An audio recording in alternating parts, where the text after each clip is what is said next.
overnight on the south today. Drivers across the south are being warned to take extra care as the region feels a late wintry sting. 3 Dunedin High School students are getting the chop to help fund cancer research. And Arrowtown is in full bloom as this floral event closes in on its 100th year.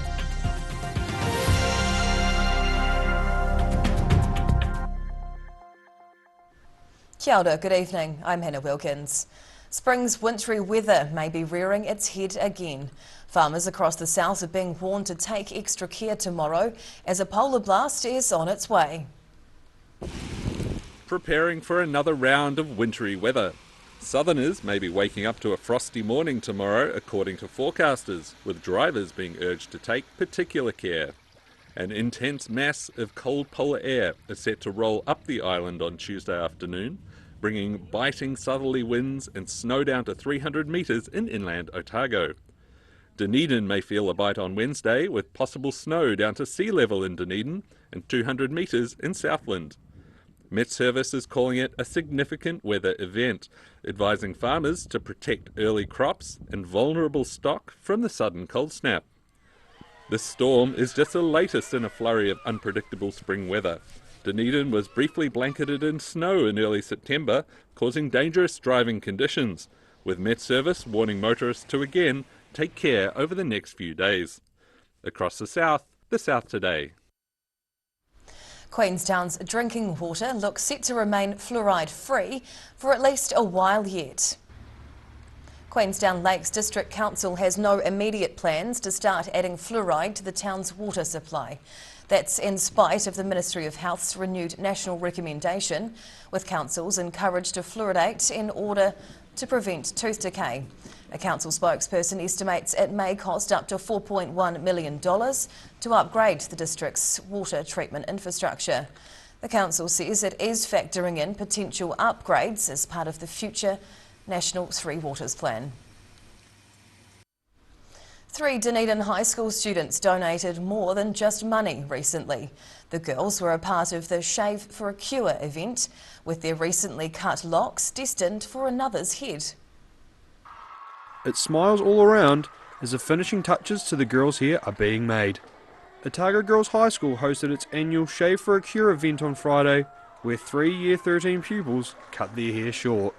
The students organised it themselves to make sure the yearly event wasn't given the chop. You know, it happens annually, and I remember seeing the Year 13 still when I was in Year 9 and being like, that's what I want to do. The girls' hair has been portioned into ponytails, which were snipped off to the crowd's delight, before hairdressers finished the job with clippers. In a last-minute attempt to raise some more money, Hetty and the other girls started a bidding war during the break.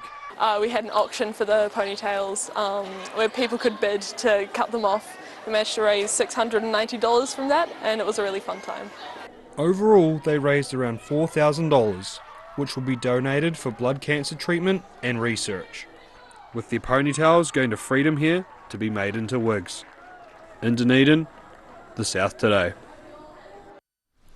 Emergency services attended an incident involving 4 women in a rowing scull in Otago Harbour on Sunday morning. There were dramatic scenes yesterday as police and a marine rescue team were called to help a rowing crew whose craft began taking on water. 2 of the rowers managed to right the 4-person scull, making their way to emergency services at the ramp near the Andersons Bay Sea Scouts shed. The other 2 women were in the water clinging to the craft in life jackets as they helped push the sinking craft to shore. Arrowtown is in full bloom this spring after hosting its annual flower show. Locals gathered to stop and admire the colourful blossoms on display as the 99th Arrowtown Spring Flower Show got underway. This year saw a bunch of impressive entries, but it was a simple daffodil which was a cut above the rest. Jan Fraser claiming the Bloom Champion title, but she wasn't the only winner. The event also hosting handcraft and baking stalls, with Astrid Copeland the youngest winner of the day at only 17 months old. It brings every age group together, from the wee tots to some wee tots came in with some daffodils in a wee vase, you know, and right through to, I think we've got probably people close to 90. Britain sees the turnout and quality of the show is a positive sign for the future as they prepare for its 100-year celebrations next September. Tenants of a major arts and community hub in Dunedin are fearing for their future as the building goes on the market. The former King Edward Technical College building on Stewart Street is up for sale. The 30,000 square metre property was built in 1913 and has more than 75 rooms. In recent times, it's been used as studios and teaching spaces by a range of artists, musicians and community organisations. But the potential sale has long-term tenants unsure of their future, with some occupants looking to form a trust to buy and protect the community asset. A $78 million redevelopment of fire stations has one Christchurch suburb buzzing. Sumner has welcomed in its new facility, with the suburb needing a bit more than the average city station. The Christchurch seaside suburb of Sumner was buzzing last week as locals welcomed this brand new $3 million facility. The Sumner fire station was badly damaged during the 2011 Christchurch earthquakes.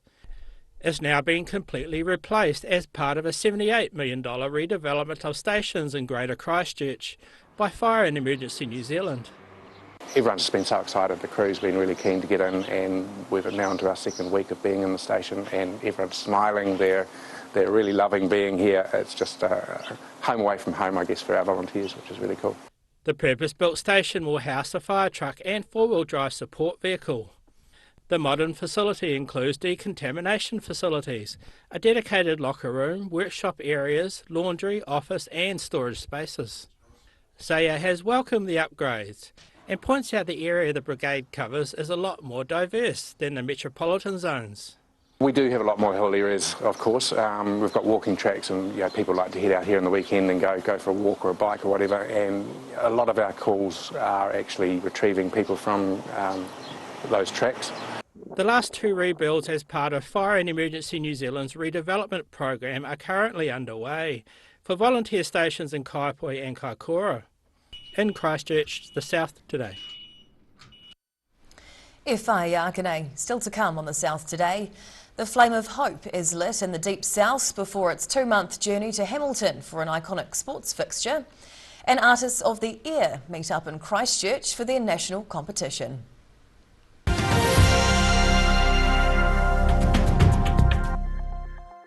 Earth is a planet of extremes. Extreme places and extreme animals. But some animals are more extreme than others. Join us as we count down to find the most unusual, the most extraordinary, the most extreme. A poorly maintained heat pump can lose up to 35% of its output. The Mr. Heat Pump Cleaner team are experts. Their specially developed chemical wash is totally biodegradable. Call Mr. Heat Pump Cleaner and get the job done by the professionals.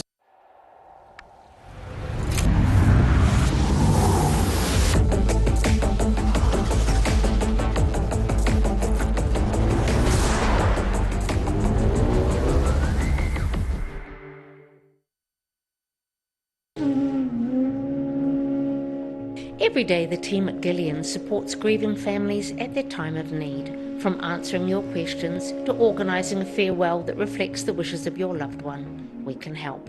Call Gillian's today.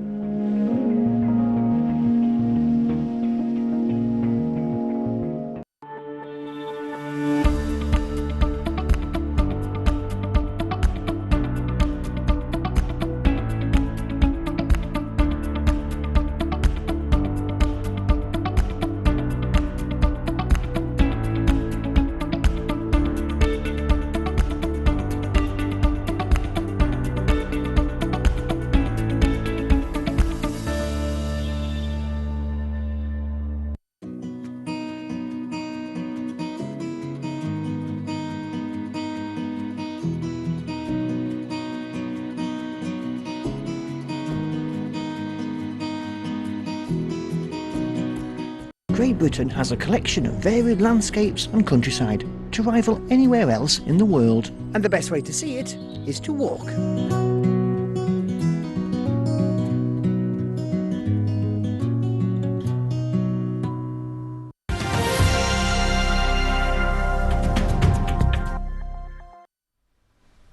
Tina Akwe, welcome back. The flame of hope was lit in the south at Invercargill's Queen's Park over the weekend.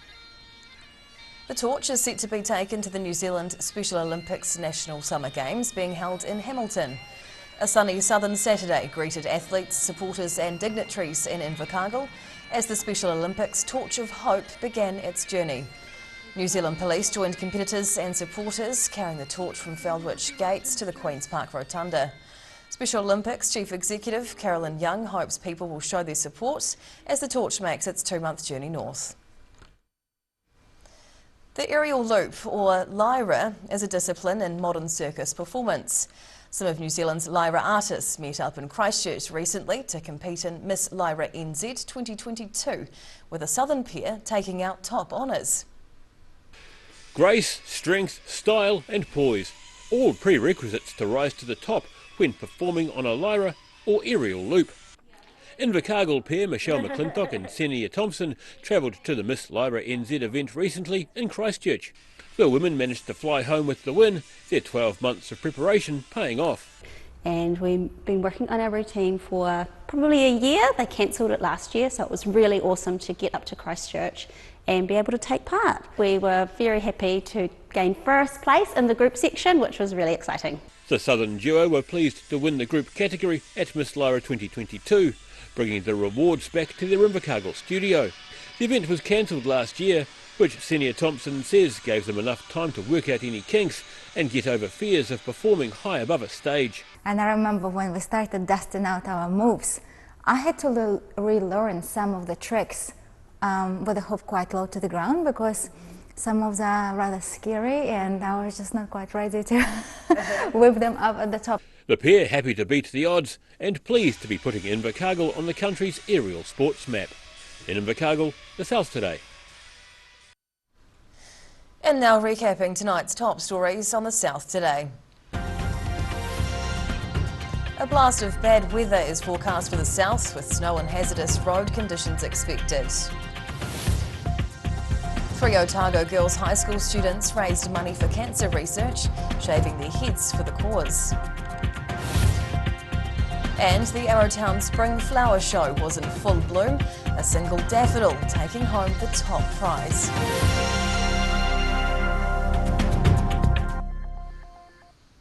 And now a look at what's happening in tomorrow's ODT, and we welcome the editor Barry Stewart. Kia ora, Barry. Hello, Hannah. What's in Well, the paper? focus is on the election on Saturday, so we've got an update on voter turnout to see if that has progressed at all. We've also conducted an informal street poll, and that is suggesting that it will be a tight race. So look out for details of that. It's quite interesting. And of course, you must vote by, I think it's Tuesday, isn't it?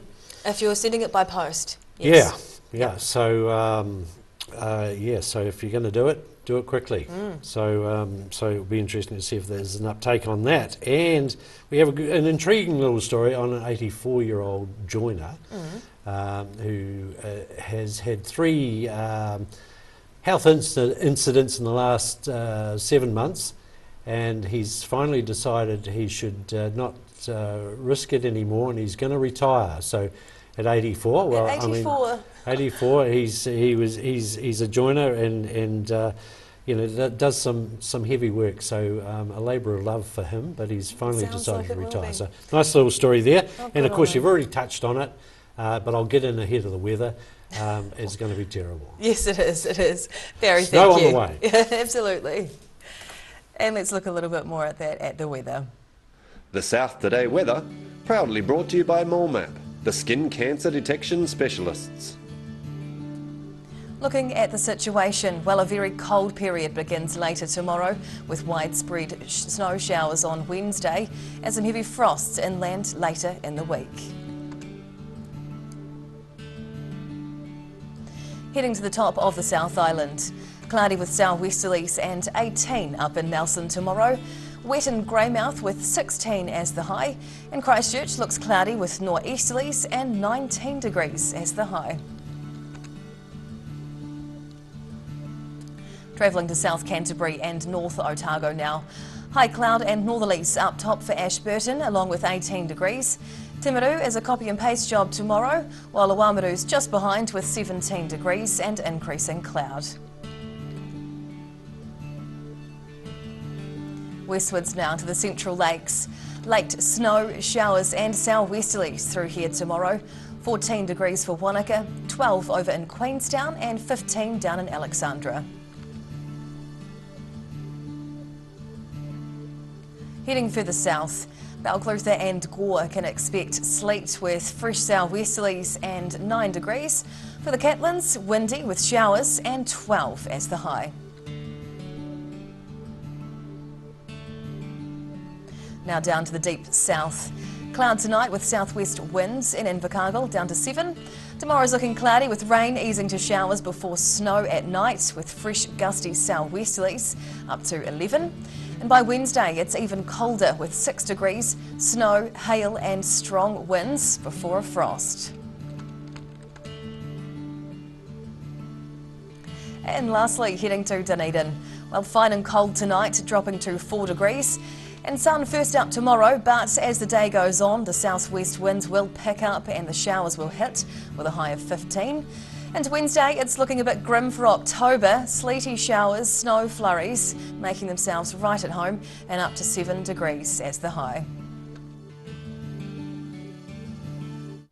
And that's the news this Monday. For the latest news and videos from the southern region, head online to odt.co.nz. And you can follow Channel 39 on YouTube to catch our news bulletins on demand. We'll see you again tomorrow. Ka kite apopo.